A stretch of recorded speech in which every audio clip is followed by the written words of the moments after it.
We've lost count of the number of Globe Soccer Awards he has won. He is showing no signs of slowing down. Ladies and gentlemen, please welcome Cristiano Ronaldo. Hello. Lovely to see you How again. are you? Nice to see you. Please take a seat. Thank you. Wonderful to see you both once again. There are so many people, I'm sure, sat in this room and watching at home who will have dreamed of being top-level footballers, getting to the top of the game. But it's one thing saying you'd like to do it, and it's another actually getting there. At what point, Thibaut, did you realise you're actually quite good at this game? Not so fast, actually. I think only when I started to play as a first starter in Genk when I was 18, I hoped to have a career in Belgium. I didn't dream to be a goalkeeper for Real Madrid. I dreamed to be a goalkeeper for Real Madrid, but I didn't expect it to happen.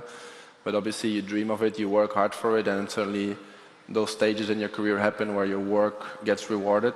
And then soon you'll see that when Chelsea signs you, you go on loan to Atletico, you play against this guy who scored a few goals against me, and you try to get better to try to stop him, and yeah, then actually you see it happen. You were 16 when you joined Genk. I was looking back at pictures of you. I mean, what do you think when you look at those pictures of yourself at 16? Yeah, actually at 16 I played my first game. I joined Genk when I was 8, as a left back actually. And then, after at 16 when I had to play my first game, the team was a bit in a troubling period. They changed. Was it your choice to change or somebody else's? A bit of both. And then, when I see those pictures now, I really don't know how I played my first game at 16, especially for a goalkeeper. It's so tough. But yeah, it happened, and it was a good game, and that, I guess, launched me to professional football. Cristiano, when was that moment for you? Was there a specific moment you thought, I'm going to make this? Well, my life was a little bit different. I had opportunity with a very young age. But to start in the first team, I start with 17 in the first team. And this is what everything starts.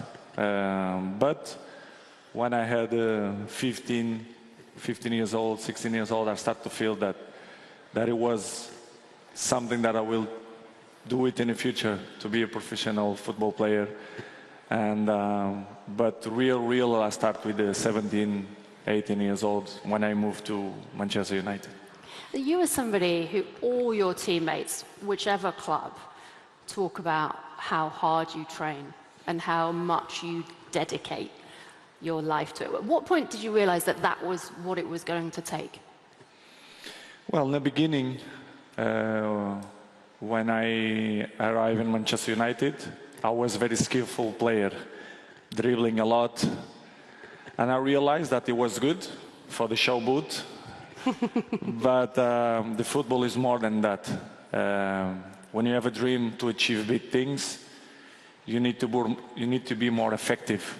And this is what I plan to do it. I start to see examples there in the club, like Ryan Giggs, Paul Scholes. And I take some good ideas. And as I say all the time, of course, you're never going to be a football player if you don't have talent. The talent is the main word to achieve success. But the other things, which is I consider more important, it's the ethic of work. And I dedicate all my life on that, because I know I can prove year by year, the longevity speaks for itself. I still play in high level. That you have to be professional all the time. And by the age, you have to do it specific work to maintain the level too. And this is what I do. And this is what I'm continuing to do, not only to play football, but for my healthy life, I hope so. When you see the likes of Jude Bellingham, Lamine Yamal, Endrick coming through as young as they are now, with the pressure and the focus that they are now, how do you think their experience compares to what you guys went through? I think it's different now for them. Like someone like Jude, as a very young guy already in Dortmund, he was important. And then after, when he came to us, the first year straight away scoring important goals. So at that age already being that important in the biggest club of the world, it's tough. And I think often he jokes with me that if he has to continue like this, he will not reach to play till 35, because it's a lot of games already on such a young age if you compare it with other players 10, 15 years ago. And then obviously you have talents like Arda Güler and Rick that are playing a bit less, but you see their quality is there and they need the team to grow and to be more important. And I believe that everyone has his moment, has his path, and has to take the opportunity, take his chance when it arrives. I've just got a little problem with your microphone, so I'm going to... Yeah, you got out of that one. But it's, I mean, are we going to go into the calendar? Do you think it means that players and their careers will last as long with this generation, or no? Depend. I have my way to look in that things in a different way, to be honest. I'm not a coach. I'm never going to be a coach or president of the club, maybe no, too. Maybe owner of the club, yes. Is that what you want to do? You want to become a club owner? Probably. I will see. Depend of the moment, the opportunities. Have you got a club in mind? Not yet. A few, maybe. A few? Have a conglomerate? But I think, to answer your question, I think the clubs, they should take care more about the young players. What I want to say with that, they want to explore by the talent that the kid have to give results. It's normal. Big companies do it the same. They try to explore, for example, they say Bellingham or Lamine, for example. They are very young. They can reach, for example, still playing high level with my age. Yes, it's possible. They should sacrifice a lot. Yes, a little bit lucky too. But I think the clubs need to take care more of them. To don't explore so much, to don't make them to play 17 games per year, even the national teams, national leagues. But how do we do that, given where we are now already with the game? We know success breeds money. How do we change where we are today? Only one way, in my opinion. The quantity of games that you have per season, if you see many interviews of players, they complain about too many games. I agree. But I think the only way to fight against that, it's to training less or to training in an intelligent way. You don't need to go to the pitch and run 3-4 kilometers every day. You will do it that in a game. You will do it your maximum in a game. So if you do it the specific works for this kind of players, I think they will have less injuries and they have more quality in the games, in my opinion. When I mean to training less, it's training in an intelligent way. You get it? Smarter, not harder. Exactly. I mean, speaking of injury, you are somebody who has been living that and breathing it recently. I mean, do you agree with what Cristiano is saying? How much of what we're seeing, and Real Madrid were dominating across the board last season, but the start of this campaign has been tougher. Yeah, indeed. I think I agree with what he says. I think maybe there's not more games, because I think everyone played always Champions League and League, and so I think the intensity of the game became higher. There's more physical, and that also contributes to your body being more tired. And I agree with what he says, that maybe we have to train smarter and maybe a bit more like the NBA. The NBA plays a lot of games. Obviously, it's not running so much, but they do it at a high intensity, and maybe the day after they have a shoot around of 30 minutes just to get loose, and they know the next day they have a game and they will go again. So I agree that maybe we have to find a way to do it more smarter, because sometimes less is more, and I think that would be good. But obviously it's hard to change something that has been working all around, and it's not easy to change that concept. But I agree that yeah, especially us this season, we had a lot of bad luck with injuries. Some can happen, like Carvajal's unfortunate kick against the player. Others are maybe muscular, what I also had this season. And I train hard, I go in the gym every day, and sometimes it just happens because your muscles are tired, and sometimes you don't know it. Real Madrid, it's been a tough start to this season, but undoubtedly has so much talent. There's been talk about maybe the players aren't fitting together. What is your take from what you see, where you stand? What has happened this season compared to last?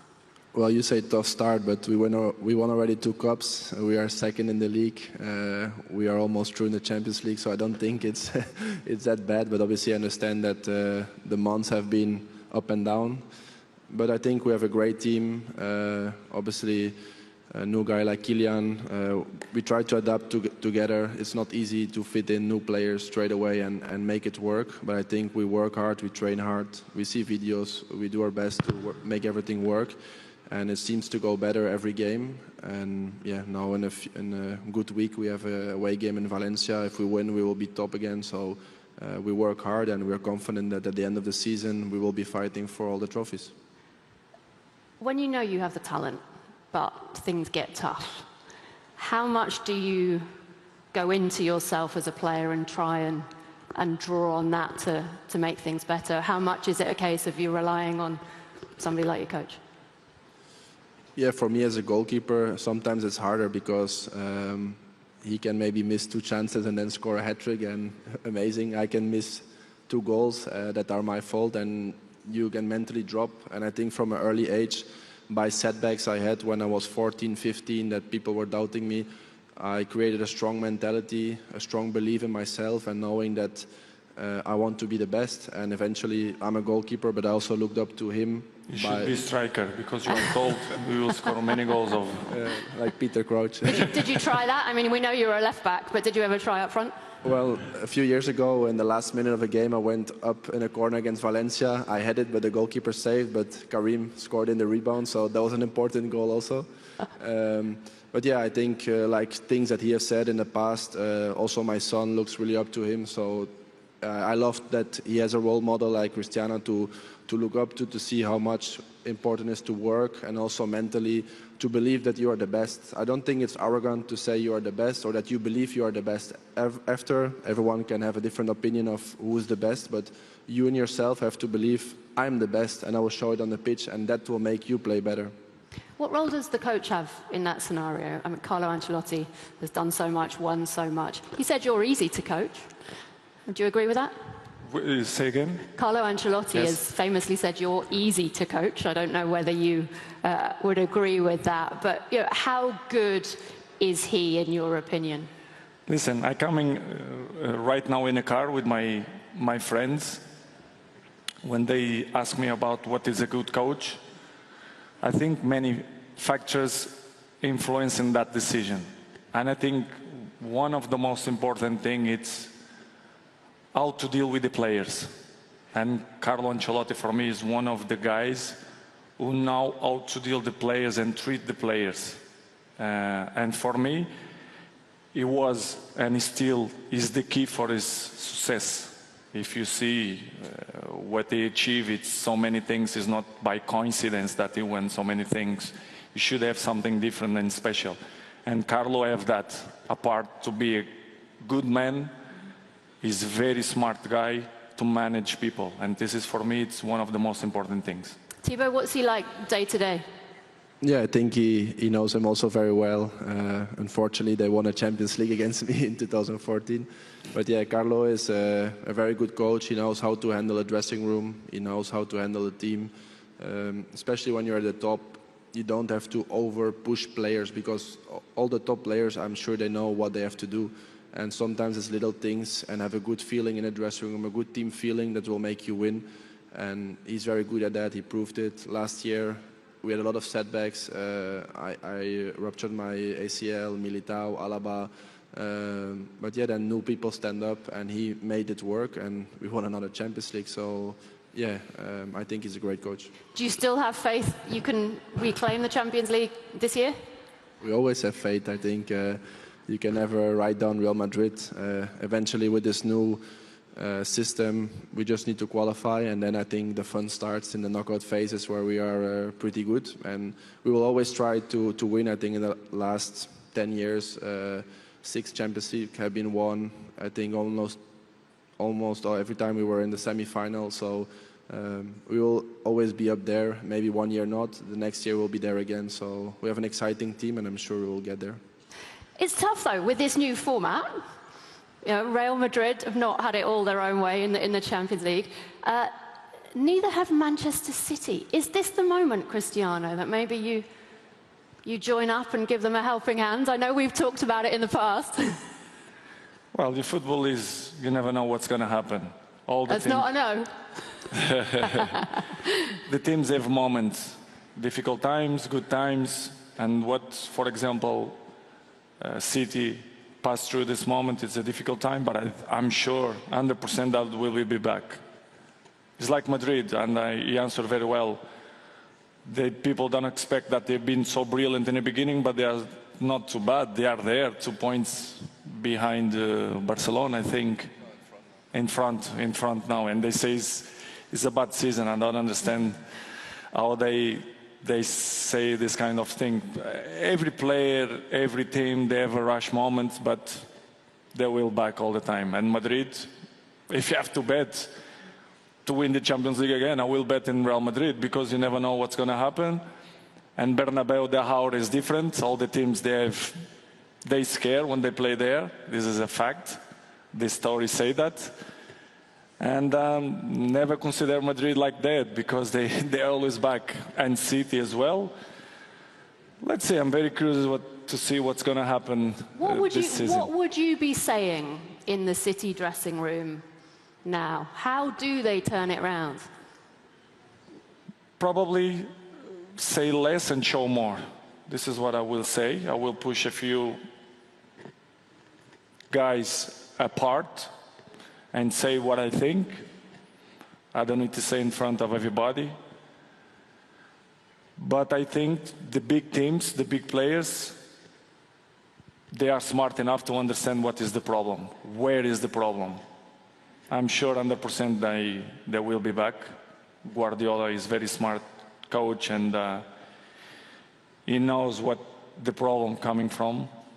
And they will be there, like always. So, as I say before, Madrid is the same. They have a little bit difficult in the beginning. Some players, the adjustments, some positions, Mbappé, Vinicius, Rodrigo, whatever. But they will be back like always. So if you're not going to go to Manchester City just yet, how about United? We've got the Portuguese connection back. Difficult. Premier League, it's the most difficult league in the world. All the teams, they are good. All the teams, they fight. All the teams run. All the players, they are strong. Football is different right now. It's not easy games anymore. And they need, I say this 1.5 years ago, and I will continue to say, the problem is not the coaches. It's like, I'm always give this example, I will try right now to see if it's going well. It's like the Aquarius. If you have the fishing inside and he's sick, and you take him out, and you fix the problem, and if you put it again in Aquarius, they will be sick again. And this is the problem of Manchester United, is the same. The problem is not only the coach, it's much more than that. And do you think that is still the case at Old Trafford? 100%. If I will be the owner of the club, I will make the things clear and adjust what I think it's bad You see, there. I'm now joining the dots. Is that the plan? Have you spoken to the Glazers? I'm still very young. I have so many plans and dreams ahead. But mark my words, I will be owner of a big club, for sure. I'm sure there's a whole lot of people who would very much love to see that. From the Portuguese perspective, though, how much do you know Ruben Amorim? What do you know about him and having dealt with him? He did a fantastic job in Portugal with my Sporting. But as I said before, Premier League is a different beast. It's a different league. It's the most competitive league in the world. I knew it will be tough, and they will continue the storm. But the storm will finish and the sun will rise. So, fingers crossed, the things will be good with him. And I hope the best for Manchester United, because it's some club that I still love it. talking of national teams, it's a very different dynamic, isn't it? Taking the talent for individuals who play at different clubs, then going to your national team. I think it's fair to say you've had different levels of success, the two of you, with your national teams. Cristiano, Portugal, I guess, winning against the odds, winning a trophy, the Euros. Thibaut, a national team with so much talent, dubbed the golden generation, who hasn't managed to get it across the line. What have been your frustrations with how it hasn't happened?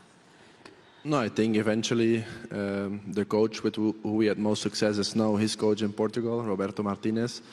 And I think with him we had a really great run. And unfortunately against France we lost the semi-final of a World Cup on a set piece. And it can happen, that's football. It was a close game, both teams had chances. And they just had that moment where they scored. And I feel that if we would have passed, with all respect to Luka, I hope you would win against Croatia. But sometimes with those tournaments, it's just about seizing the moment. And for me, the most disappointed was obviously that game, but also 2016 when they won, that we lost in the quarterfinal to Wales. And I think we never really had that winning culture in Belgium. And I think that's sometimes where we miss getting far in tournaments, because we don't have that winning culture that you have in Real Madrid or other teams. And that was not always easy to be with, because if you're in clubs that always want to win and then you come to a national team where that's not always the case, it's not always that easy to be there and feeling like, come on, we can do more, and it's not happening. And I'm sure 2018 everyone was on a great level, Kevin De Bruyne, Eden Hazard, Romelu, myself, and there it was just not our moment, but I feel that was a great tournament. But yeah, we never actually won something, and that's always going to be a mark. Do you have hopes that you will make it back with Belgium? Well, I don't want to comment too much on it at the moment, but yeah, obviously I always love to play for my country, and circumstances happened, and we'll see what happens in the future, but I think it's always a pride to play for your national team. Cristiano, it was an exciting couple of World Cup announcements. The last round for you, Portugal, one of the co-hosts for 2030, and then of course Saudi Arabia for 2034. You have made no secret, they in Saudi Arabia have made no secret of the fact, yes, the stars coming to the professional league, but they want to develop it at the grassroots as well. What have you seen in terms of the progress that's being made? In Saudi? Mm-hmm. Huge. I'm so happy to be there. As I say, the last time that I was here, the league still grow. Many players move there. The infrastructures is still improve and better. All the teams. I think you actually wrote quite a few headlines saying the Saudi league was better than Ligue 1, if you remember. La Liga, I mean. No, you said the Saudi league was better than Ligue 1. The French league? Yeah. Easy. You still maintain? Of course. Of course.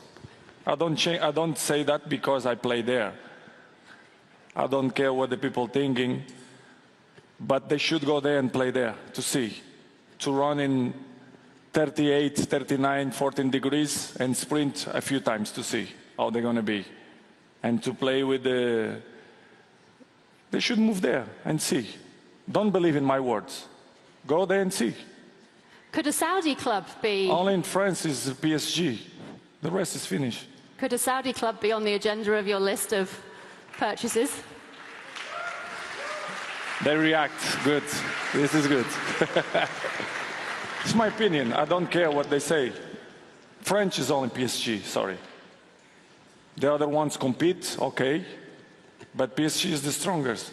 Nobody compete with them. They have better players, the club with more money. This is a fact. I'm not lying. I don't say nothing new. So I don't understand why the people are so surprised. So that's not going to be the next move, I think it's fair to say. I don't know, depends.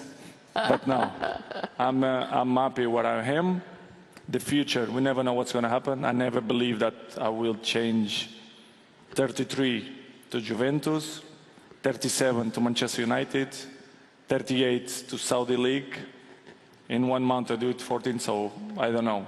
I'm still good, I'm still play good, so we'll see what's going to happen. Okay, I wish we could carry on this conversation, but we're out of time, I'm afraid. Cristiano, Thibaut, thank you so much. You.